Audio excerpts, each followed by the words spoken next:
बिस्मिल्लाहिर्रहमानिर्रहीम। अल्लाहुम्मा सल्ली अला मोहम्मद व आलि मोहम्मद। आप देख रहे हैं फैक्ट्स विद यासिर यासीन, और आपको बताते चलें कि आज़ाद कश्मीर के अंदर अवाम का एहतजाज जारी है। जम्मू कश्मीर ज्वाइंट अवामी एक्शन कमेटी के ज़ेर एहतमाम रावलाकोट के मुकाम पर जो धरना दिया गया था वो ज़ोर शोर से जारी है। अवाम की कसीर तादाद धरने में मौजूद है। गो के मुतज़ाद आरा और मुतज़ाद जो इतलात हैं वो भी सामने आती रही।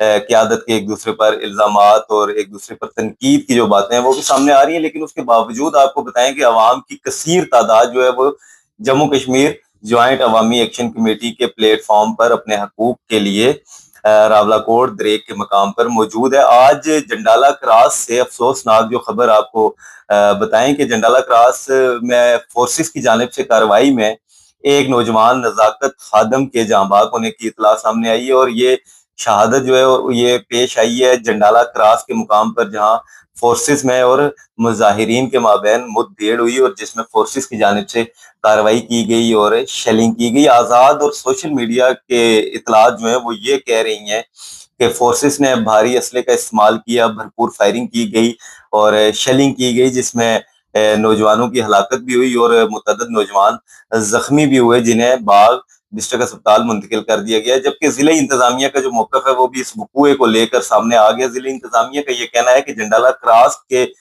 मुकाम पर एक पुरानी पुलिस चौकी थी जिसे खत्म कर दिया गया था, अब उसे दोबारा बहाल किया गया, और इस बहाली के लिए अर्जा से फोर्सेस जो है वो जंडाला क्रास की जानिब रवाना हुई, जिन्हें रास्ते में पथराव और फायरिंग का सामना करना पड़ा, और जवाबी कार्रवाई में बाज नौजवानों के जख्मी होने की इतलात सामने आई है, लेकिन जिले इंतजामिया ने किसी भी शख्स के जाँ बहक होने की तस्दीक नहीं की। तो आपको बताएं कि आज़ाद कश्मीर के इंतखाबात में 16 रोज बाकी रह गए हैं। 16 रोज बाद आज़ाद कश्मीर भर में आम इंतखाबात होने जा रहे हैं, लेकिन आज़ाद कश्मीर भर के अंदर भिम्बर से लेकर ताऊबर तक आपको ये बताएं कि सियासी जो माहौल है वो बिल्कुल ठंडा ठार है, और किसी किस्म की सियासी सरगर्मियां जो है वो नजर नहीं आ रही। हालांकि आज़ाद जम्मू कश्मीर के अंदर होने वाले आम इंतखाबात जो हैं वो एक बड़ी सियासी तौर पे आपको बताएं कि उसमें बड़ी हलचल रहती है, और जलसे जुलूस रैलियां इनका इनेकाद किया जाता है। लेकिन इस वक्त जो है अवाम की जो कसीर तादाद है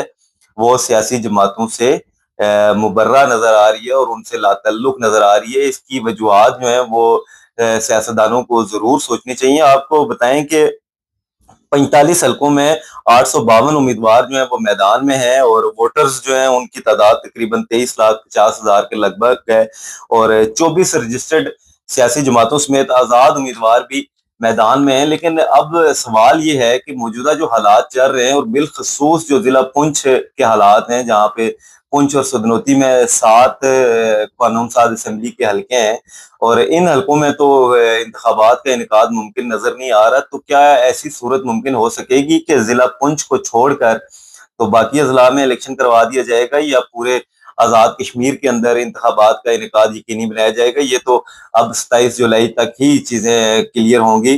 तो आपको दूसरी जानिब ये भी बताएं कि वफाकी हुकूमत की जानिब से भी इतलात ये हैं कि संजीदा मुज़ाकरात के लिए बैकडोर कोशिशें की जा रही हैं।